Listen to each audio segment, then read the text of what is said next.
Sensation, le MAG. Bonjour à tous, bienvenue sur Sensation en association avec TV 78. En France, la maltraitance infantile touche près de 3 enfants sur 4 âgés de 2 à 4 ans, mais elle touche les enfants et les adolescents jusqu'à 18 ans.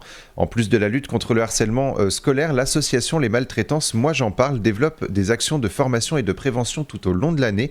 Et récemment, l'association a mis en place une action avec les 6e du collège Les Nénuphars de Bréval dans le 78.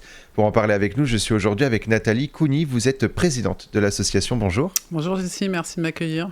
Alors on va revenir dans quelques instants sur ce projet avec les élèves de 6e. Avant ça, on va parler de votre association. Elle s'articule autour de 3 actions essentielles. Parmi elles, la promotion de la non-violence sur les enfants. Alors justement, quand commence une violence infantile ? Elle peut commencer déjà dans le ventre de la mère. Si la mère n'est pas en sécurité, elle subit un stress qu'elle transmet en fait au bébé. Et ça peut notamment donner des atrophies des émotions à la naissance. Donc c'est déjà important de sécuriser les mères. Et puis après, toutes les violences peuvent commencer quand elles sont avérées, quelle que soit la forme, physique, psychologique, sexuelle. Et malheureusement, ça peut commencer sur les bébés jusqu'à tard dans l'adolescence. Votre association se concentre donc sur les maltraitances intrafamiliales, mais pas que. C'est justement pour cela qu'on parle des maltraitances infantiles au sens large, quand on parle de votre association. L'idée, c'est de pouvoir mener justement des actions autour de tous les facteurs qui peuvent être vecteurs de violences infantiles. Oui, alors on s'est spécialisé sur les violences intrafamiliales parce que c'est un sujet qu'on aborde très peu avec les enfants. Mais on a élargi évidemment au harcèlement scolaire qui est très important en France, que c'est à peu près 10% des élèves. Et puis le cyberharcèlement qui est aussi un fléau aujourd'hui par les réseaux sociaux. Donc en fait, on traite de toutes les formes de maltraitance et aussi du consentement, qui prévenir, pourquoi il faut en parler rapidement. Et à côté de ça, on a un atelier bien-être qui est très complémentaire sur le respect du corps, la confiance en soi, l'empathie, justement le vœu du ministre. Nous, on le fait déjà depuis 2 ans et ça marche super bien. Les enfants sont super contents et apprennent l'essentiel en fait des bases sur les violences qu'ils ne connaissent pas globalement aujourd'hui, quoi. Vous intervenez notamment dans les écoles primaires et les collèges pour faire de la prévention. Comment se passent vos échanges avec les élèves et surtout comment s'organise la prévention ?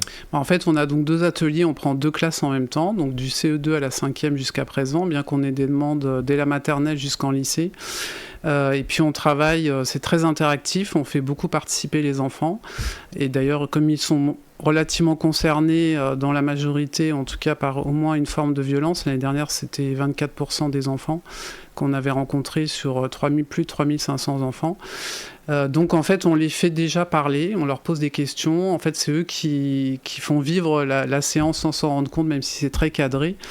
Et puis on le fait dans un cadre, ça c'est très important, très protecteur, vraiment de confiance, comme si on n'était pas à l'école, dans une bulle, pour que les enfants puissent parler librement, se confier s'ils en ont besoin et être pris en charge après par l'établissement.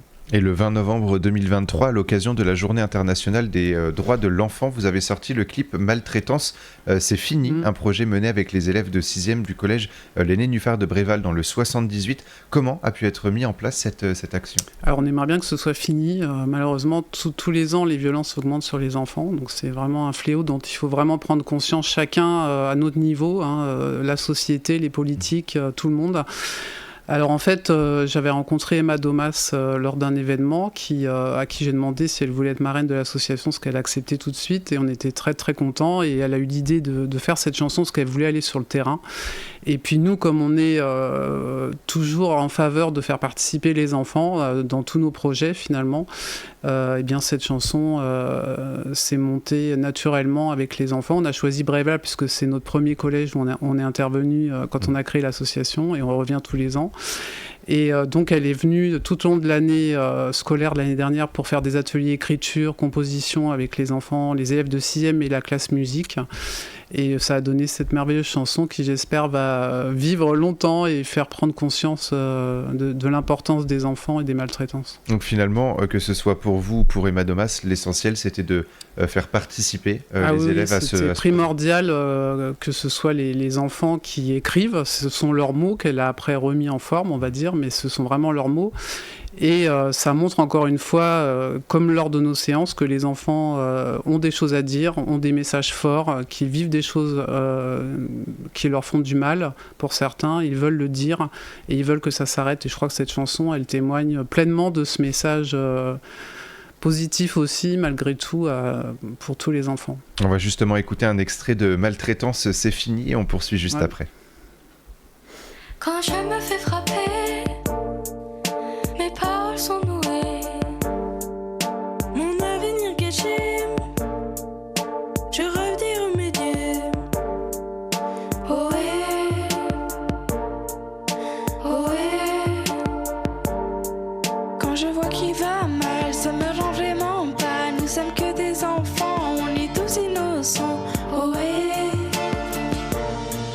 Maltraitance, c'est fini, la violence, du poison.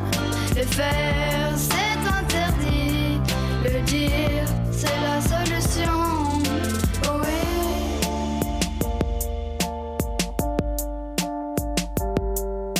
Quand je rentre chez moi, il n'y a pas une fois sans que le mot rabaisse et sans que ça me blesse. Elle est emprisonnée dans sa tête et son cœur. On n'est pas des jouets. Dans le clip, les élèves évoquent à la fois la violence à l'école, mais également la violence que subissent certains enfants une fois à la maison. Et une phrase revient régulièrement: maltraitance, c'est fini, le dire, c'est la solution.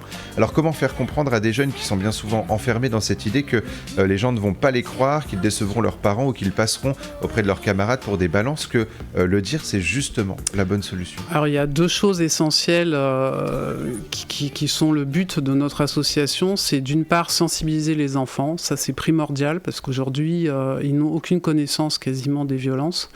Donc pour pouvoir en parler, il faut déjà connaître ce que c'est.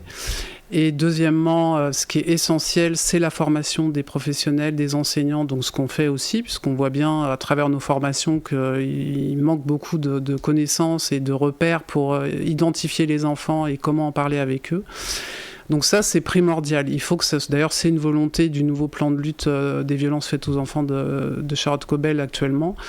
Nous, c'est notre ligne, sensibilisation. Tous les enfants doivent savoir ce que sont les violences et comment s'en protéger. Et la formation, on le voit bien, il y a des réactions d'enseignants, très peu, parce que la majorité sont vraiment impliqués, mais qui sous-estiment en fait des comportements d'enfants ou des paroles d'enfants en pensant que c'est pas grave. Un enfant, quand il parle, c'est que c'est le moment pour lui de le faire, donc il faut saisir cette parole à ce moment-là. Et déjà, le fait de les sensibiliser, ça leur montre qu'on peut en parler. Il faut dédramatiser, faire tomber ce tabou et leur en parler, c'est déjà leur permettre eux-mêmes d'en parler. Donc croire l'enfant, ça c'est primordial, ne pas banaliser la violence parce qu'on sait aujourd'hui par de multiples études et depuis longtemps qu'elle détruit les enfants et qu'elle laisse des séquelles à vie sur la santé et notamment pour les enfants aussi sur les apprentissages, etc. Donc il faut leur en parler naturellement, c'est pas un sujet tabou. Il ne faut pas avoir peur d'utiliser les mots et d'aller vers eux pour leur en parler et les prévenir. Faire participer les élèves à ce genre de projet, c'était déjà les sensibiliser selon vous? Oui, bien sûr. Alors déjà, on avait fait une séance de sensibilisation avec eux, mais ils étaient tous volontaires. Ils étaient 11.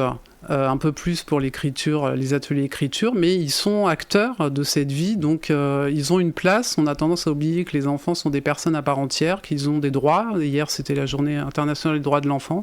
Droit de s'exprimer, droit d'être écouté, d'être entendu, d'être protégé, évidemment, ce qui n'est pas encore assez le cas, parce qu'on ne considère pas encore suffisamment les enfants. Or, les enfants, c'est... leur présence et notre avenir, c'est la société. Des enfants qui subissent des violences ont de fortes chances d'être eux-mêmes violents, en tout cas pas bien dans leur peau pour plus tard, donc dans leur travail, les rapports aux autres, etc. Le clip se termine par des paroles justement de Charlotte Cobel qui félicite finalement le travail de ses élèves. C'est la secrétaire d'État chargée de l'enfance. Est-ce que ce genre de projet pourrait être reconduit, soit pour des clips musicaux justement, ou par des campagnes de sensibilisation? Oui, alors je remercie déjà la ministre qui nous soutient par ailleurs aussi beaucoup à l'association. Et c'est important malgré tout. En fait, je pense que déjà le fait de faire participer les enfants, de les impliquer, comme dans tout d'ailleurs, quand on veut faire participer les enfants, ils ont une attitude différente, ils sont beaucoup plus impliqués.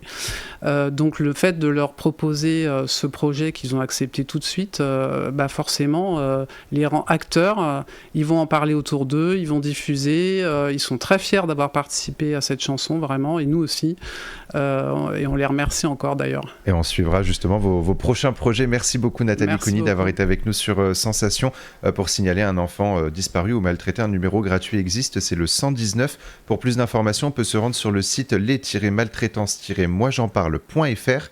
Et pour revoir ou réécouter cette émission, rendez-vous sur notre site et notre application Radio Sensation.